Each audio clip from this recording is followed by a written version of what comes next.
Now, for avid listeners of Triple UFM, you'd know that we've been part of the Shoalhaven community for over 30 years, and no doubt you've found a show or two to keep you entertained along the way. And you'll also no doubt appreciate what an important role Triple UFM plays in the community as Australia's largest independent media sector. Now, of course, it's no secret that I share my time with the ABC, and I've also been such an advocate for the power of just the radio in general, and believe that we all need to support each other as times change, especially in this digital world that we all find ourselves. Now, at Triple UFM, we actually do broadcast on 3 frequencies. One of them, which is 92.3 FM North, which reaches into Kiama, where another radio station is situated. But I just want to play this before I get into it.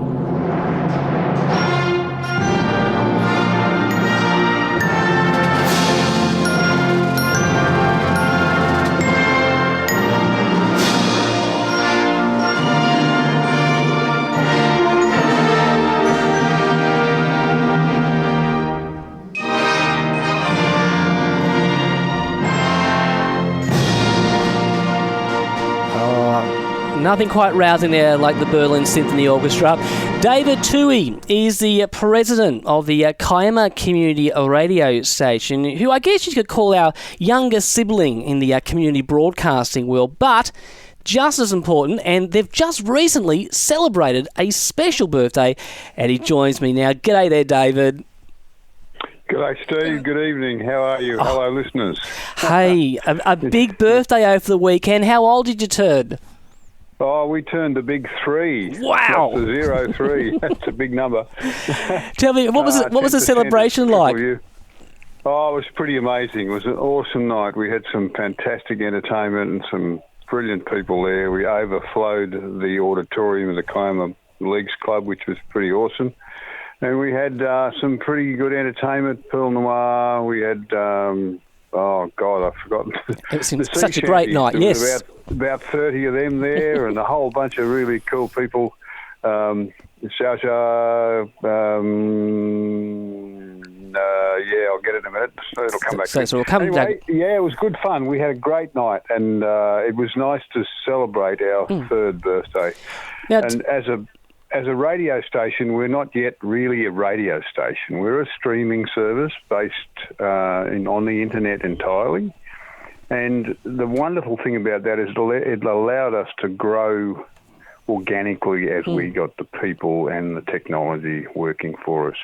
Triple U were handy. Adrian Booth from your team gave us some kit, and that helped us get our studio happening.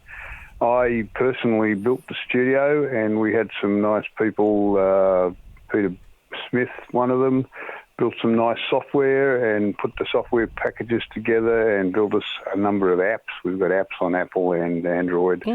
And we've got a really strong focus in the streaming solution world, which you can do a lot easier now than the old days of building analog radio, which I've been doing many, many times before.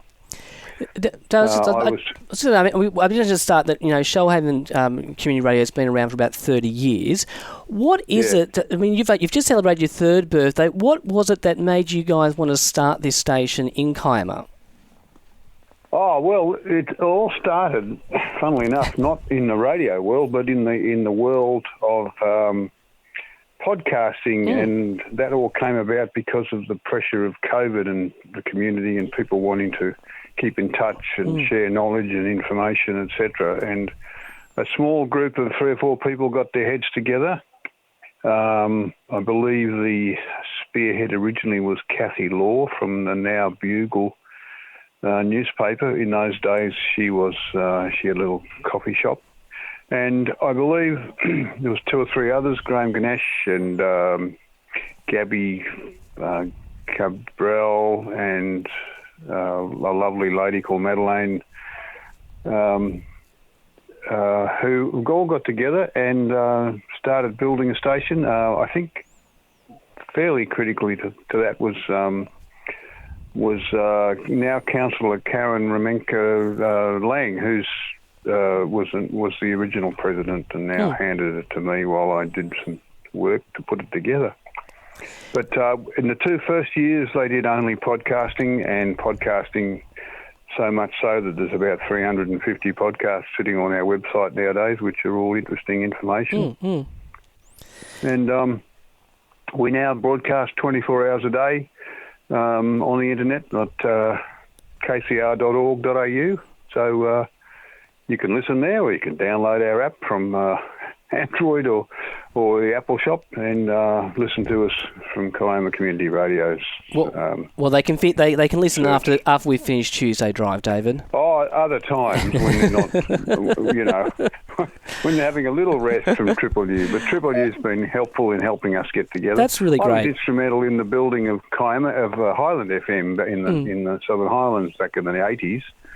So that was one of the earlier 1983, I think we kicked off there. So that station has done very well in the community world, as you guys have done. So, 30-something years in, and they won the big award, the Tony Saley Award a couple of years ago as the most outstanding community station in the country. There's 450 in this network. Yes, I've got to get to that. Actually, I'm going to get that very, very soon, David. Hey, I'm just curious to know. I mean, you've just mentioned you've been around now for 3 years. You're not actually broadcasting terrestrially; it's all online. But you'd obviously know all the stats behind who's clicking, who's listening. How have you found that the Kiama community has embraced your radio station?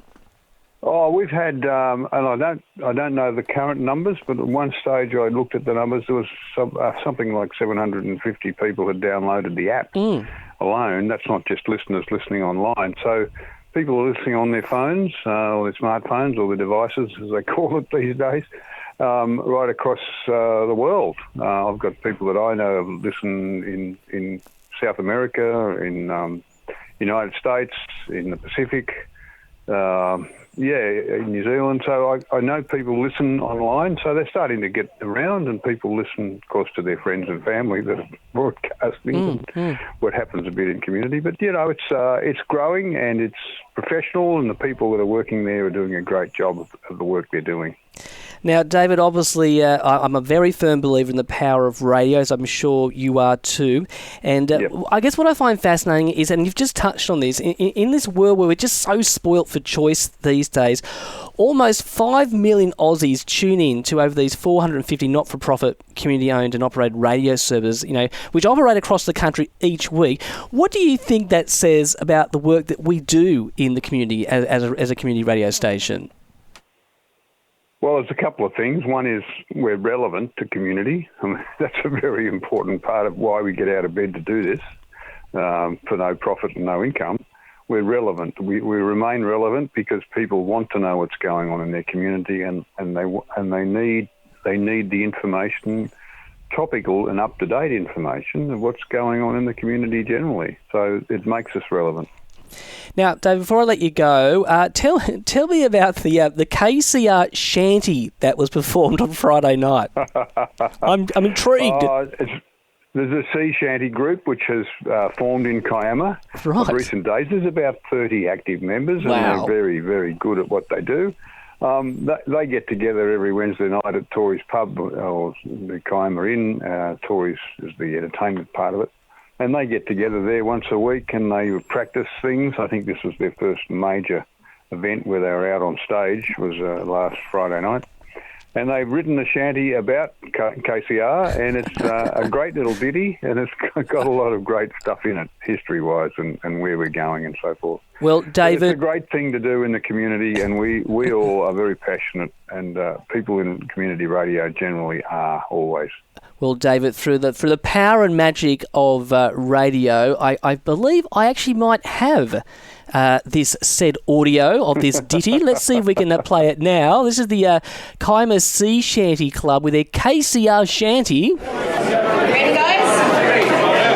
Just sit right back and you'll hear a tale of 3 years' work that started during COVID in a place near sea and surf. A place near sea and surf. This is a tale of volunteers and a radio new and free. Rolled up their sleeves and dreamed a dream that became a reality.